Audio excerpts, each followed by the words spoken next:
chinhu chandogara ndichiavoida kuitwa munhu anotaurisa ende ndichiavoida futi kuzoitwa munhu akanyarara ndichizonyarara nyaya dzine dzichiitika inini ndiri futi voiceless.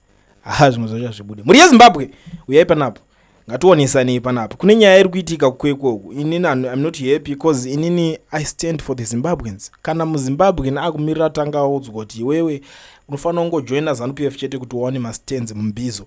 Zvinomeka sense izvozvo. Kwekwe ndo city ndo town, hometown yaMnangagwa. This is not a secret. Even Precab, the most popular Precab farm whatever, Kwekwe ikoko. Ndo city ravo ikoko. Even chikoro. Do you know, mama, I mean, kuna mwangu usingazvizive. Kutone chikoro chinonzi mafidi. Mafidi Mnangagwa. Chirimo mKwekwe. Saka iwo hometown yavo. Takungotaura zvevanhu vanonyatsoziva nzvimbo vanokwanisa kuudza even vanhu vari kukwekwe. Shout out to you guys. Ndoziva kuti mune muripo but akushaya vanhu 100 or 200 vanenge vari mukwekwe vanenge vachindiona since ndichionekwa kwese kwese. But onai panapa nyaya iri panapa iri kubudisa muri yeZimbabwe. ZANUPF member and former Mbizo MP Vongaishe Mupereri has claimed that only ZANUPF supporters will be allocated residential stands in Mbizo Kwekwe. Mupereri made the remarks last week while touring 157 newly allocated council stands in Mbizo 18. He also alleged that ZANUPF has taken control of the entire Kwekwe City Council management, saying this has made it easier for the party to influence and control council operations. Council showed me the people they allocated stands, and indeed they are all residents of Mbizo. Remember, if you do not come through Father Mbizo, you will not get a stand. So you should come through me so that I tell the council to give you. If you are not a ZANUPF member in Mbizo, then you might get the stand in Amaveni. We are not going back because we want all ZANUPF supporters to get stands. I want to express gratitude to the town clerk, mayor and housing director, Comrade Chiyangwa, for what they are doing. I want to invite Mayor Zinanga to come and join ZANUPF so that he remains in that position because he is good. However, Kwekwe Mayor Albert Zinanga disputed the claim, saying that the council does not allocate stands based on political affiliation. Council does not consider one's political affiliation. We follow our waiting list. Ndo nyaya dzakutaurwa nevemukhanzil vanga vabvunzwa but uyu anga atorotomoka kudhara. Handizivi kuti poitwa sei. Asi kuziva kuti toita sei tongodhirecta vhidhiyo racho rongonopindira kustate house kuti nyaya isvike here tichikomendawo mafungiro edu ipapo. Kana kuti toita sei tongobata basa tiri kuti zvinongoperera mumanhingirikini momomo here kana kuti tichitoperera netimu rangu rediaspora rese. Asi kuziva kuti tonyatsoita sei nyaya yacho. Because one thing that I want to let you people know is that I'm not happy. We can't afford kuti Zimbabwe irambe ichidivhaidwa nevanhu because vari kuda zveZANUPF. Aiwa, ZANUPF itongoriwo political party yakacreatwa muZimbabwe. Katongoroka small baby. Takuda wakakompea nenyaya dzeZimbabwe as a country. Ndidi hatidi kuti vanhu mobva matoti munhu wese anofanira kunge ari muZANUPF. That's not good.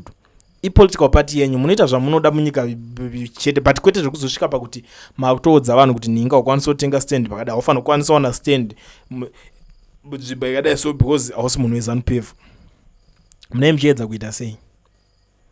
Mune muchiedza kudii chaizvo zvekuti munotopinda motocapture nemasystems ese kuti nevari mukhanzil nevari muchii vacho vese moacapture vese movaita venhingiri. Because zvinoitika chinoitika vakomana vacho mazibenzika madofo chaiwo ndakatoona akazara manje muZANUPF. Madofo ekupedzisira panotoitwa zvimwe zvinhu nebackdoor anozouya kuda kuti angada kusvotesa vanhu. So I don't know kuti icampaign strategy here kana kuti ichi. But you can't do that, guys. Chamunofanira kuziva, I always tell your president this. Kuti kana mapinda since muri muofisi iyi. Muri president wemunhu wese, hamusi wemunhu one. But now patoita futi imwe problem yekuti tofanira toadressa futi shoko racho risvike ikoko kuti aiwa kune vamwe venyu masapota enyu weZANUPF newhatever vanhu venyu vari Kwekwe vari kuti munhu anofanira kunge ari weZANUPF kuti abenefite chinhu chii chakadaro ichocho.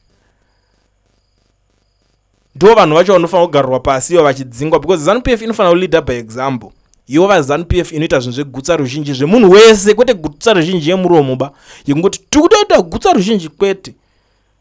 zvinhu zvese zviri kuninginwa kana zvichinge zvichibva negovernment haisi political party. Nyaya yekuti munotanga kuona ZANUPF ndinoona mune problem wakawanda. Fanaka vanhu veZANUPF vamwe vacho neproblem yekufunga kuti government iZANUPF. No, zvakatosiyana. Ndosoona paipa panoitwa maarguments. I always tell people kuti iwe zvakafanira kuti uda kupopota mukutotukana neZANUPF haina basa, it's just a political party isangana dhiri. But zvekuzotukanawo negovernment yato imwe nyaya yawo manje yakazvimirirawo. Kunetsana neZANU is a political party nekunetsana negovernment zvinhu tu zvakasiyana zvofanira kupatsanurika. Mukada kutira kuzvibatanidza ameno muchanozvibatanidza muchiudzana nani izvozvo. We don't like that. ZANUPF is just a political party and hazvirevo kuti munhu wese anofanira kunge ari weZANU. Government kana yakuda kushandisa chezanu hazvisiri right ka. Because already hapana ari kumbofaitana navo, already hakuna political party iri pafront chazvo zvekunyatsodzosera navo zvibhagera zvekutodaro kuti vakati 1 yoti 1 yoti 1 yoti 1 hakuna. Varutete vari kuda izvezvo. And people are quiet. Tosvika pa the extent yekuudzwa kuti hai kana muchida kuningina mastands mimi unofanira kuti unge uri muZANUPF unotoya kuna Father Mbizo, Father what amen whatever zvimazita zvozvo vanenge vachipana ikoko. Kuti zvaita sei? And then nyika yese yoramba yakanyarara kuti nyika yese ita runyararo. Yonzwa zvinhu zvakadaro yoramba vari vangoti unourayiwa shamwari. Nani? Tofanira kutodhila nevanhu vakaita sei ivavo. Vanhu vanga vatodhiliwa nawo ivavo nemaways akawanda.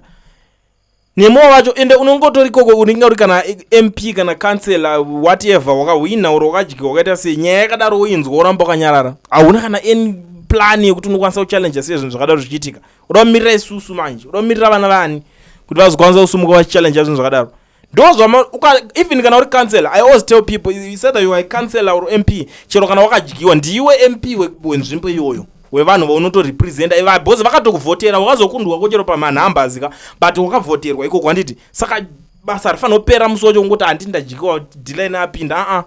Do something, because iwo pachako nemunhu agara akazowina ikoko mune a certain ground yekuti mukwanisa kutogara pasi makatoonesana makataurirana kuti aiwa kakona makuti makuda muri kungopedza kungoallocata vanhu mastands vanhu vari muZANUPF chete. Unofanira kugara pasi nemunhu, unofanira kugara une that access kuti uda kuchiitira nyaya dzeudzungairo. But ndo nyaya yati tichitaura here. Inini ndo pangu pandaitoita argument zvakanyanya painzi zvo MP zvo MP hazvina basa, zvo councillor hazvina basa. Iyo problem yapinde. How are you guys going to solve this problem kana ma MP nemacouncillor vasina basa? Inyaya ndakatoitaura ndikati kana vasina basa next time futi musavaise kana paballot pane pachovhotwa paipai musavaise paballot. Handiti havana basa, musavaise kana paballot. Vanhu votoziva kutoti kana zviri vari vanhu ava vakutsvagawo vavo vanovamirira vari serious about nyaya dzemacommunities. Because imi pamune makuda support munodzoka mumacommunity. Tivhoterei munhu achitanga kuvhotera hana basa nezvekupresident chocho. Especially vanhu vese vanovhota vada kuti vane maproblems machallenges avanosangana nawo musociety mavo. Taiwa kunoku mvura yakunetsa kunoku mabhini atakurweka kunoku chakadai so chinonetsa kunoku. Saka vanenge vachida vanhu vanhu vamiririra. Even ma-MPs vakuti vanoenda kumaparliament vachinorwira mari dzeCDF. Poitoitwa that ningirikini iyoyo ma-developments iwayo. Saka unotoona kuti vanhu ivo vane basa. But kwava kuti zotudza like inini I don't like it. Ma-MP shamara vana basa. Iwe inyika ipi isina basa ina MP anonzi ana basa iwe. Councillor ana basa imi mukwanemi.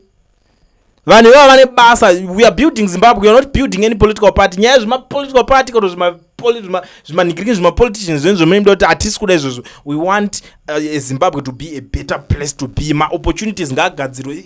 Even the next generation ichazouya yevana vedu vanofanira kunyatsonzwisisa kuti aiwa mani nyika yakagadzirwa inotapira. Enda paSouth Africa, enda paNamibia, enda paningiriki pane dzimwe nyika apa pamudhingino. Uone kuti panomboitwa zvemapato zvema-political party. Unongotongopinda baba huchi kutapira kwenyika. Nyika inotapirira munhu wese, opportunity ingotapirira munhu wese. Kona opportunity chine chinzara kana kuti tingoma stand tumbu tingitisira munhu weningirikini uye pozotingisira munhu zano get away man.